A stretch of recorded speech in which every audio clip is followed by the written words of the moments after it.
Okey, ada soalan lain? Silakan. Okey. Tok, Ha. saya nak tanya.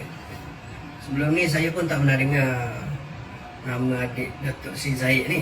Ya. So saya nak tanya Datuk, adakah adik Datuk Sri Zahid ni adalah orang yang berpengaruh dalam UMNO? Dan adakah akan ada kesan yang tak baik pada pimpinan UMNO? Bagi saya satu sajalah. Ini saya pun dapat maklumat. Ada satu perjumpaan geng-geng profesional. Geng-geng profesional PAS ni dia orang dah nak keluar PAS. Dia orang dah tak boleh tahan dengan kenyataan-kenyataan yang selalu dikeluarkan oleh Haji Hadi.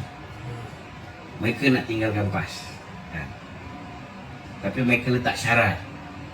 PAS lepas ni tak payah cerita lah nak negara Islam lah, nak apa ni, daulah Islamiah lah, apa semua sekali. Kena ubah, PAS kena cerita Melayu je. Maknanya Haji Hadi pun lepas ni kena cerita Melayu je.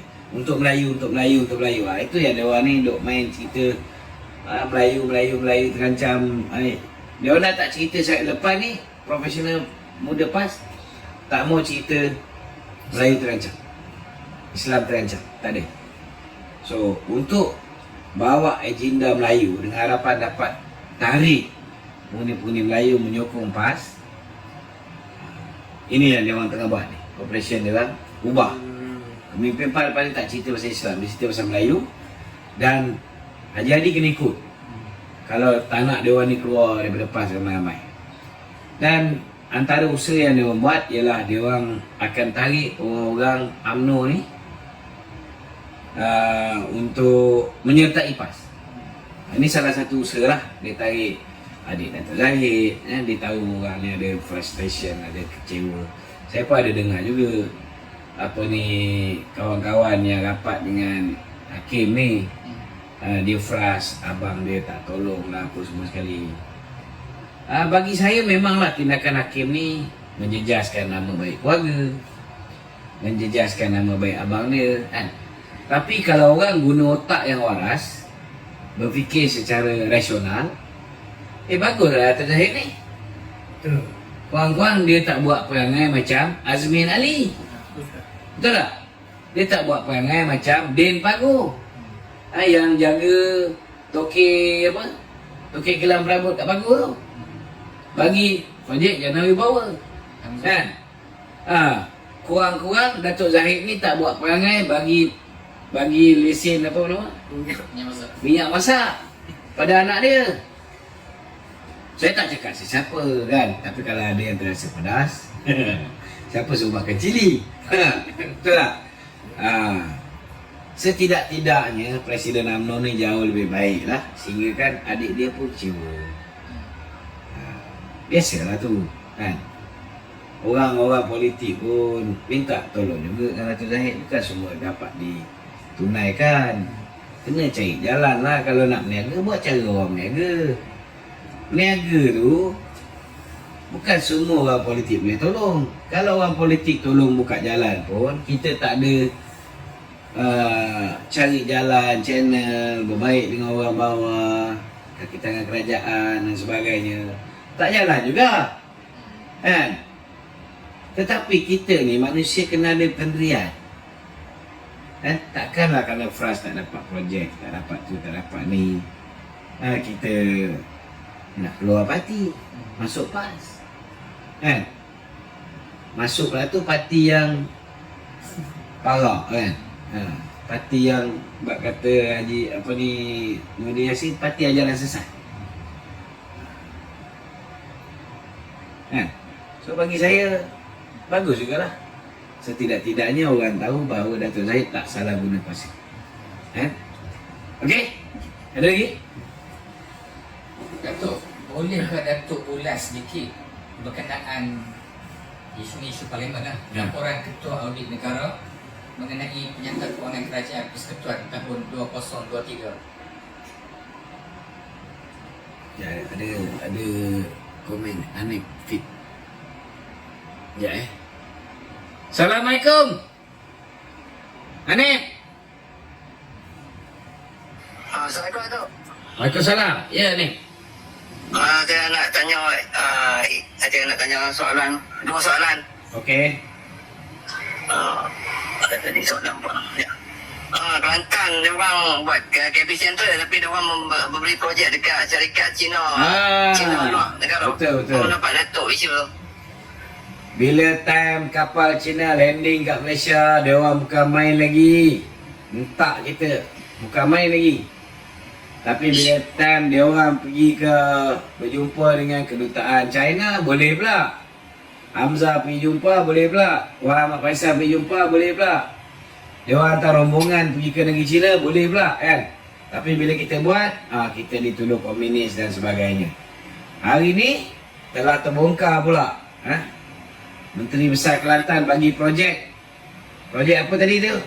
KB Mall. KB Central. KB Central. KB Central. Projek KB Central. Pemberian projek KB Central ini diberikan dengan syarat syarikat tu perlu melantik CCCC, China Construction, sebagai kontraktor utama, baru boleh dapat projek tersebut. Time dia semua boleh, time kita semua tak boleh. Inilah realiti PAS dan juga Perikatan Nasional. Ada soalan kedua ni? Soalan kedua, Taqiyuddin dengan Hasan Karim mengkritik kerajaan isu menggunakan sosma kepada ahli JSB. Adakah Datuk macam mana pendapat Datuk bab sosma ni? Pada pandangan saya, dulu kita ada apa yang dipanggil sebagai emergency ordinance, ordinance darurat. Dulu kalau kita tangkap orang yang selundup senjata, biasa bos dia ni tangkap dia memang tak ada senjata di tangan. Kita pakai ordinance darurat. Dulu kita tangkap orang yang apa dipanggil, yang mengedar dadah, tokan besar. Biasa tangkap dia orang ni tak ada dadah di tangan. Kita guna ordinance darurat. Dulu orang yang mengancam keselamatan dalam negeri, kita tangkap di bawah ISA. Tapi sekarang ni ISA dan juga ordinance darurat dah tak ada. So kita gantikan dengan SOSMA. Okey.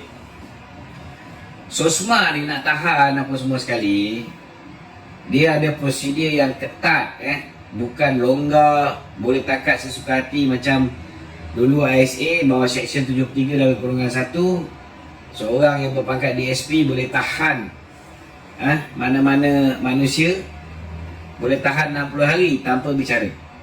Dulu di bawah ISA, lepas 60 hari ni, di bawah Seksyen 8 pula, ISA boleh tahan seseorang tu 2 tahun tanpa bicara. Lepas 2 tahun, Menteri Dalam Negeri boleh sambung lagi 2 tahun. Boleh sambung lagi 2 tahun. Itu yang dipanggil ISA, ikut suka hati aku. Tapi sekarang ni kita gantikan dengan SOSMA. Ini dah zaman Datuk Seri Najib, ditukar jadi SOSMA.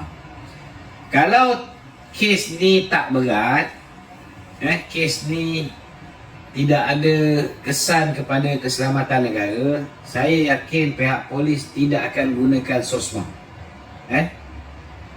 Kalau misalnya pihak-pihak terbabit tak puas hati, dia boleh hit pihak polis pergi ke muka pengadilan. Jadi bagi saya, kita sebagai manusia ni, kita tak terlibat dalam proses siasatan yang dilakukan oleh pihak polis. Jadi lebih baik kita jangan campur tangan, dan jangan memandai-mandai. Jangan kita jatuh hukum lebih awal ke atas JSB, satu hal. Dan jangan kita menghukum pula pihak polis yang menjalankan siasatan ke atas JISB. Dalam bahasa yang lebih mudah untuk dipahami oleh manusia yang berakal dan tak ada akal, lebih baik korang diam dan biar pihak polis siasat dan buat yang terbaik untuk menjaga keamanan negara. Jangan kita kacau. Kalau perlu ditahan bawah SOSMA, gunakan SOSMA. Kalau perlu didakwa di mahkamah, dakwa di mahkamah. Okey?